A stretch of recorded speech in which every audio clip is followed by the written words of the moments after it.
So we're going through the Shemoneh Esrei.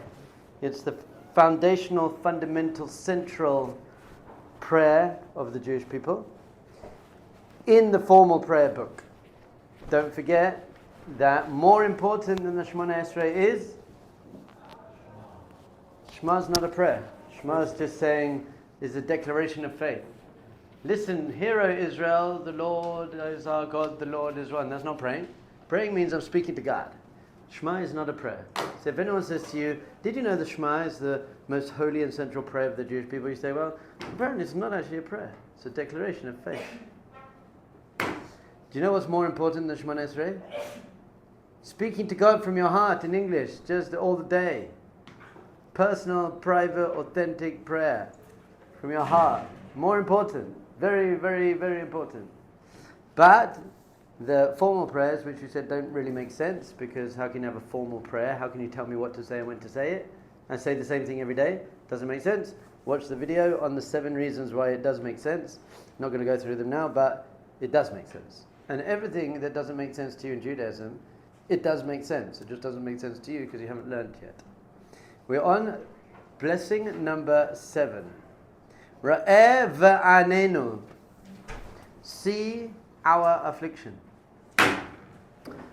So this is what we've done so far. The first 3 brachas are establishing that Hashem is great and that I'm great. Hashem is great and I'm great. So we've got this partnership. There's no begging.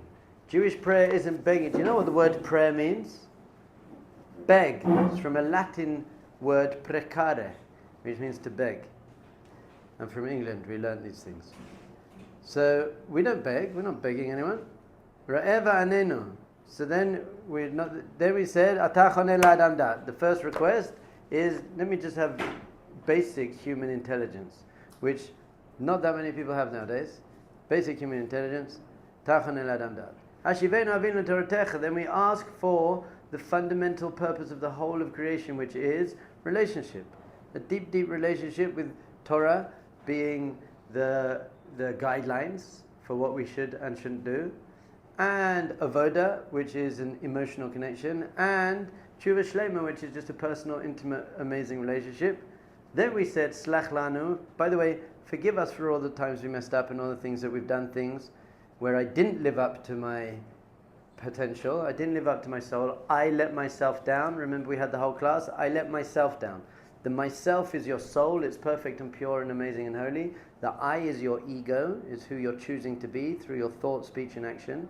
So your thought, speech and action, your ego, when we talk about levels of the soul, that's the ruach level of your soul. Let down your neshama, the neshama level of the soul. So you want to clear away all the mess that made, because it didn't damage your soul, you can't damage your soul.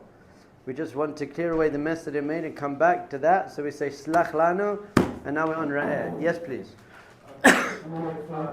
Prayer is not an accurate translation of tefillah, then what's it better? Tefillah. Why do we need a translation? Well, I guess Personal, what's a better way for us to personal, intimate, authentic conversation with God. Okay. Personal, intimate, authentic speaking to the infinite, divine, conscious being who created the universe and is keeping your heart beating right now and loves you unconditionally and has a set of rules for you to follow in order for you to reach your ultimate spiritual potential.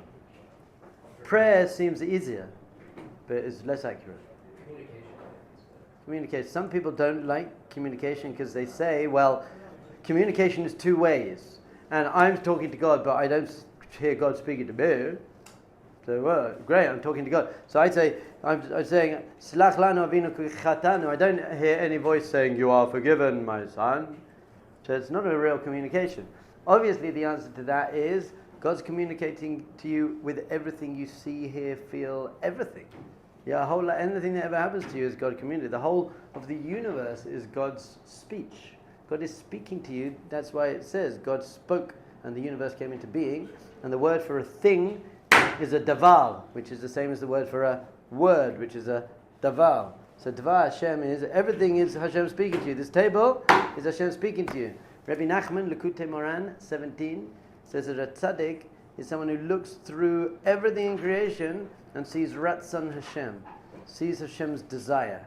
And Hashem's Ratzon, his desire, is his basically the highest thing. It's called Keter, And what that means is you can go and look at a lion, says Rabbi Nachman, and you see a lion has a tail like that, with a little fluffy thing at the end. That's because Hashem wanted that. Everything you see, and the lion has those characteristics, and a mosquito looks like a mosquito looks like, because that's how Hashem wanted it to look like. And a tree looks like a tree, because that's what Hashem wanted trees to look like. And that individual tree looks like that individual tree, because that's what Hashem wanted that individual tree to look like. And that leaf on the tree, so you could literally stop seeing the world as trees and lions and mosquitoes and mountains, and just as a gilui, a revelation of Ratzon Hashem, Hashem's desire. And then even more than that, yourself. You look in the mirror and you say, wow, this is how Hashem wanted me to look. If you look like me, you could be like, Baruch Hashem. I don't know why he wanted me to be so good looking, but I obviously did something right. You guys, a little bit more difficult, but Hashem also has a place for not such good looking people in his world. For you got to work out why he wanted you guys to look like you look and me look like me look. That's not up to me to do. But basically you can see the panemius, the inner workings of all of creation. See everything that Hashem is doing, it's all everything's speaking to you. Trees. By the way, if trees are actually speaking to you, let's talk about that. But message, everything's a message from the Lord. So it is a two-way thing, actually. And also the Torah is God speaking to you. And everyone's taught, all the Torah you learn is God saying, this is what's good for you, this is what's not good for you. So the whole of life is God talking to you. So finally, Tefillah is when you're talking back, Mazel Tov. People think it's the other way around. I'm speaking to God all day, He's not speaking back. Other way around. He's speaking to you all day, and finally you manage to get yourself together and speak back. Did you have a question? Does it mean that this consciousness that we want to build inside our mind makes the fact that every time that we have, like, we're sitting on a chair or we are eating an ice cream or we think that it's God that gives us? Well, Hashem only wants you to eat ice cream on Shabbat. Remember that. If you eat ice cream during the week, that's not Hashem. That's your animalistic, bad free will choice. Because you just want temporary physical pleasure that gets in the way of the true happiness of just being happy with who you are. But yes, carry on. So how to not, I would say, contain ourselves only on the material, but like not praising the material? Amazing. Excellent question, actually. Praising Hashem, but Rabbi David Aaron, who teaches just across here in Oraita, he's got many amazing books. Any book by Rabbi David Aaron, get it. Life-changing, amazing book. He has a whole book on the Shemoneh Esrei, actually. Tefillah training, or God, soul-powered prayers. He's got good stuff. Amazing book. So he went to his Rebbe, Rav Moshe Shapiro. Big tzaddik. He's also Rabbi Tatz's Rebbe and my Rebbe's Rebbe. And he said to him, I don't understand Avodah Zarah. Why would anyone worship a tree? Or a rock? Rav Moshe Shapiro said to him, it's because you're on such a low spiritual level. Because you're on such a low spiritual level, that's why you don't understand worshipping a tree or a rock. And he's like, what do you mean? He goes, because they saw God in the tree. They saw God in the rock. Now they made the mistake. What's the mistake? They gave it its own power. They say, well, there's godliness, so I'm going to pray to it. Wrong. That was the mistake. But they saw through the physical world into the divine reality behind all of creation. So how do you not get mixed up? You just see it as a revelation. Like if your girlfriend writes you a love letter, you don't then kiss. Well, maybe you do kiss the love letter, but whatever. But that's not your girlfriend. It's an expression of your girlfriend's love. But if you just have that love letter for the rest of your life, that's not going to be, you want some girlfriend there, you know? So this is all God's love letters. The universe is God's love letter to you, but don't stick with the love letter. That's what the Torah is. The Torah, someone once said to me, well, how can you read the Torah again and again? Every year you read the same parshas. And I say, you get a love letter from your girlfriend, you can't stop reading it again. You just read that, you know it off by heart, you know it bal peh. I know the love letter. You don't read it once and then throw it away. You like, put it in your pocket. No. But if the love letter doesn't lead you to your girlfriend, then it's a waste of time. So if the Torah isn't leading you to a personal, intimate experience of God, then it's a waste of time. If you go to a restaurant and you read the menu, but never order the food, a waste of time. If you read the maps but never go on the hike, waste of time. So if you learn Torah but it's not leading you to an experience of God consciousness, it's a waste of time. Not a complete waste of time, it's okay, but that's what... The materialistic things that are authorized to us are the rules of the Torah, and we can enjoy the... So, well, nature. Nature is Ratzon Hashem. How do you see it in this world is this. This is clearly Ratzon, a human being. A human being desired everything you ever see, ever in the world, started off in someone's mind. I mean, apart from nature. Any human made this originated as a thought in someone's mind.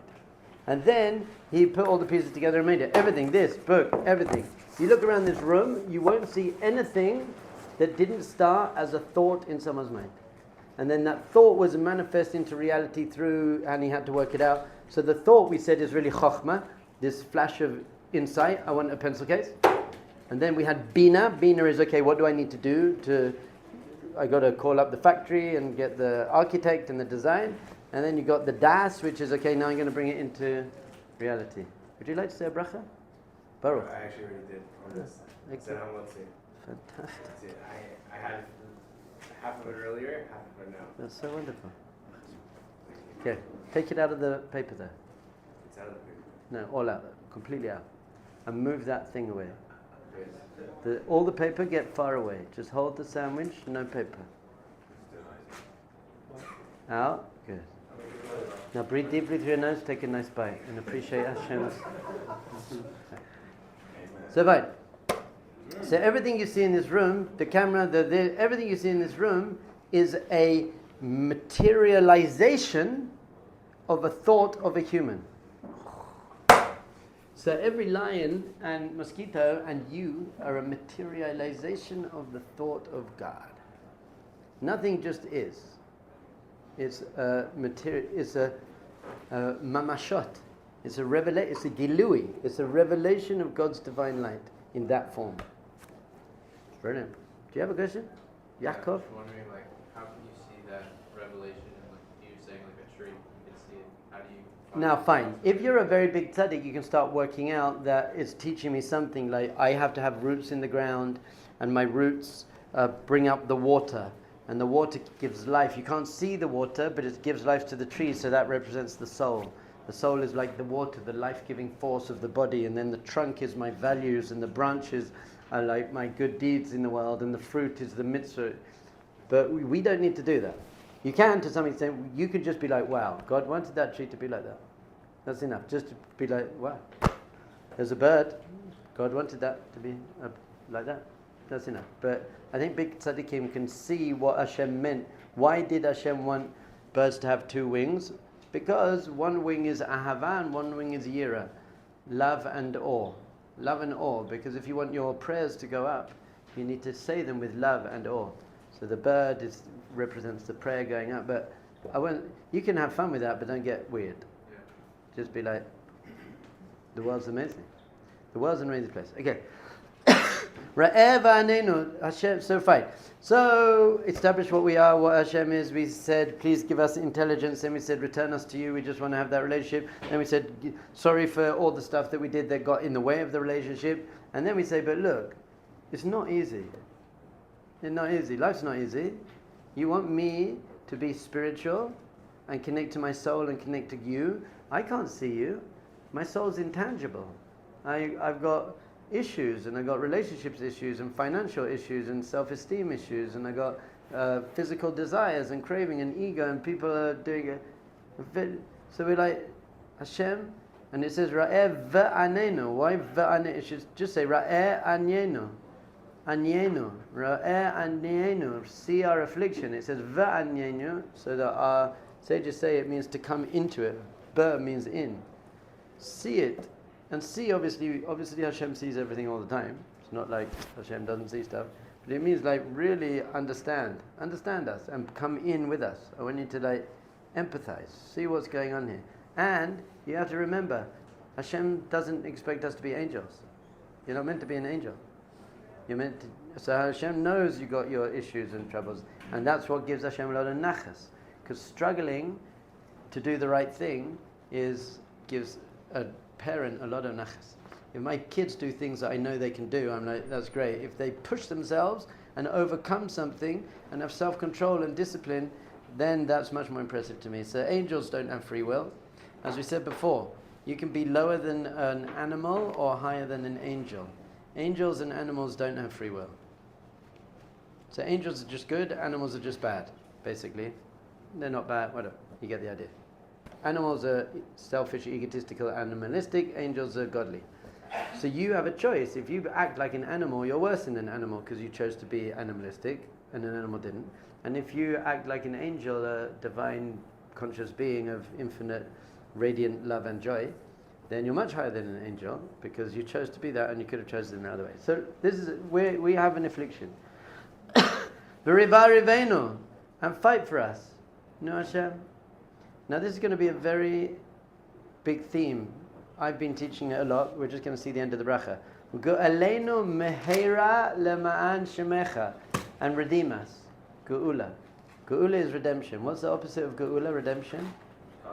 Galut, exile. Now what is the real galus? What's the real exile? And we say we've been exiled from our land, and it really means the exile of consciousness. We're just not in a spiritually conscious state anymore. Just bring on, and that's our biggest affliction. Obviously this is also talking about the Holocaust and the Crusades and the Spanish Inquisition. You know, we're suffering here. You know, Kanye. Yeah. So we're suffering here, and we got people to fight against. So go and beat the Houthi Tutsis. But so we got that as well. But it's always a lot deeper. We have an internal battle going on here, and we need help in our internal battle. We are so deeply disconnected from our real self, from our spiritual essence. So come with us, redeem us. But then it says, Leman Shemecha. Why do we want you to redeem us? Not even for us. For you.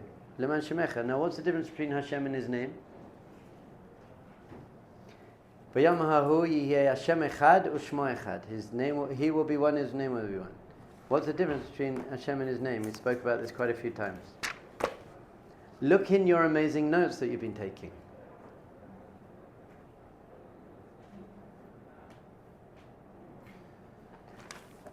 The name is the revelation, how it appears in the world.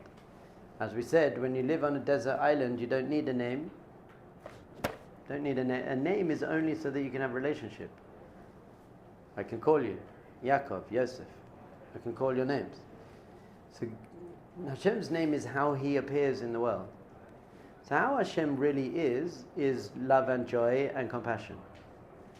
But we don't see that always appearing in the world. We see holocausts and horrible, terrible things. So His name isn't representing His essence. And the more the Jewish people suffer, the worse Hashem looks. It's a chilul Hashem. Hashem looks bad. When Jewish people are suffering, it makes Hashem look bad. Hey, where's your God now, man? You're in the Holocaust. No, where's your God? Think He loves you so much? You think you're the chosen people? Where's your God? Makes Hashem look bad when we're suffering. So we're saying to Hashem, save us for your own sake, for your name's sake. Because you look bad when we suffer. It's an amazing chutzpah thing to say. But Hashem caused both sides. Okay, we can have a whole discussion about that. I don't think Hashem did. I think we caused it. We caused the Holocaust, and we caused October the 7th. But that's a whole different thing. Hashem's not out to get us. Hashem is our shadow, Hashem tzilcha. Hashem responds to us how we respond to Him. So if we're arguing amongst each other, and we're fighting and left and right and religious and not religious, Hashem's like, I can't hang out with you guys anymore. Stepping back. And then stuff can happen to us. When Hashem's not protecting us, but that's our fault. No, Hashem wants to help us. The example I gave was, if there's a snake in my son's room, but he closed and locked the door, I want to help him, but I can't. I just can't get in. If the door was open, I could help him. But he closed the door on me. All of this is so to speak, by the way, because Hashem could break through the door. Hashem set up a system called free will, and that Hashem Tzilcha, it's all about, it's all us. We just got to bring Hashem back into the game. Come back, and that's what we're saying here. Hashem, get back in the game. And how do you get Hashem back in the game? Stop going to eat all you like restaurants. And taking drugs and wasting your time on social media. Don't do that. Hashem doesn't want to hang out there. Just messed up your whole week. Well, what else will we do then? Ki goyal chazakata, because Hashem, you're a very, very strong saver. You can redeem us very easily if we give you the power to do that. Remember we learned this before, you can strengthen Hashem and you can weaken Hashem. You can strengthen Hashem. Who says this? Not me, the Zohar. We're coming up to Lag BaOmer. Rabbi Shimon. The Zohar says you can strengthen and weaken Hashem, so to speak. You can't actually, in his essence, but you get to choose how much influence he has on the world. How much you're going to let. It's like a faucet. The water's always flowing. You've got to choose how much you're going to turn on. If you turn it on a little bit, you'll get a little trickle of water. If you turn it on fully, you'll get a whole gush of water. Hashem is the water gushing down. Bracha, blessing, love, kindness, healing, saving, everything. Geula, everything's go. But you got to turn on the faucet, man. It's called a tap in England. It's up to you. It's all up to us. Everyone's got this whole thing. Oh, it's all up to Hashem. It's not. Well, it is, but Hashem is up to us. That's the most powerful spiritual teaching you'll ever hear in your whole life. I just want you to understand that. No one else speaks like this. No one says this. It's like, God's great, I'm just got to do what He says so I don't get in trouble. And Hashem says, no, I'm empowering you guys to be great. So we're saying, see our affliction, and then everything we might be doing wrong in order to push you out of the world, so to speak. Just understand where we're coming from. It's very difficult. You gave us the Yetzer Hara. You did it. Come back. This is why we see Abraham and Moshe, our two greatest leaders, they argue with Hashem a lot. Don't know if you noticed that. Yeah, you want to wipe out Sodom? What does Abraham say when Hashem says He's going to wipe out the city of stone? Abraham says to him, that would be a chilul Hashem if you do that. It would be a desecration of your name. Do you know what holy chutzpah you have to do to say to Hashem? If you do that, you'll be desecrated, because that's not fair, that's not justice. You act with justice, don't do that. Moshe freaking out with Hashem. Take me out your book. If you kill the Jews, I don't want anything to do with you anymore. Power. You can stand up to Hashem. You can't have chutzpah. You can have holy chutzpah. But it really solidifies this point that we're praying for Hashem's. I care about Hashem more than me. I don't want Hashem to look bad in the world. I want Hashem to look good in the world. So for your own sake, come and help us. And do it quickly, by the way. Hashem, now. Yes? You can do your part and quote unquote, open up the door for Hashem, but it seems like an almost impossible task to get the entire Jewish nation to do that. Yes. Isn't Hashem's quote unquote ability to influence the Jewish nation for the good contingent upon the Jewish nation as a whole? Okay, good. So we do have a problem here, because it's very hard to get every Jew in the game. And in fact, 10% of Jews even keep Shabbat? And what percent of the 10% of Jews who keep Shabbat are loving it and not checking their watch to see when it's finished? And so we're not actually as a whole in the best state here. However, I believe you don't need all, you just need a power core, and from that power core we're going to spread our light. We're going to spread the Eish HaTorah to the world. So is that We're going to spread the quota or the threshold? I don't know what the exact threshold might be. I don't know. But I definitely know that I want to be part of that game. I'm going. And I'm not giving up just because it feels very difficult. Cue the famous starfish story. Everyone knows the starfish story? We've got to do it for those who don't know. There was a tsunami and 1 billion starfish got washed up onto the beach. And they're all drying out in the sun. And this 7-year-old boy starts walking along, and he takes a starfish, throws it back in the sea. Walks along, another starfish, throws it back in the sea, throws it back in the sea. And then this old man's watching him. After a while he says, what are you doing? You're not making any difference. 1 billion starfish. How many you? So the boy picks up one more and he looks at the man and said, I'm making a difference to this one. Throw it back in the sea. Every Jew who's back in the game, one Jew who's back in the game, that does immense things for the whole Jewish people. Every time you put on your tefillin, don't do it just for yourself, do it for the Jewish people. And you say that before you put on tefillin. You say, I'm doing it l'shem kol Yisrael. I'm doing this for every Jew. Every time you give tzedakah, for every Jew. Every time you love someone as your I'm doing this for the Jewish people. I'm not doing my mitzvahs for me. A little bit I'm doing it for me, because I want to connect to Hashem and build my own spirituality. But the main reason I'm doing my mitzvahs is for the Jewish people and Hashem Himself. Because Hashem's relying, so to speak, on me bringing Him into the world by doing mitzvahs. So I'm going to do that. Unless you've got anything better to do with your life, by the way. I don't want to get in your way. If you need some like huge house and car, I get it, do that. And vacation and stuff, do those things. But I thought I'd live the whole purpose of life. I'd be like a top commander in Hashem's army. If you could think of anything more meaningful for me to do, please let me know. But if it involves Candy Crush, I'm not in. I just don't, I'm not, that's not. Fortnite maybe. Candy Crush. Shabbos.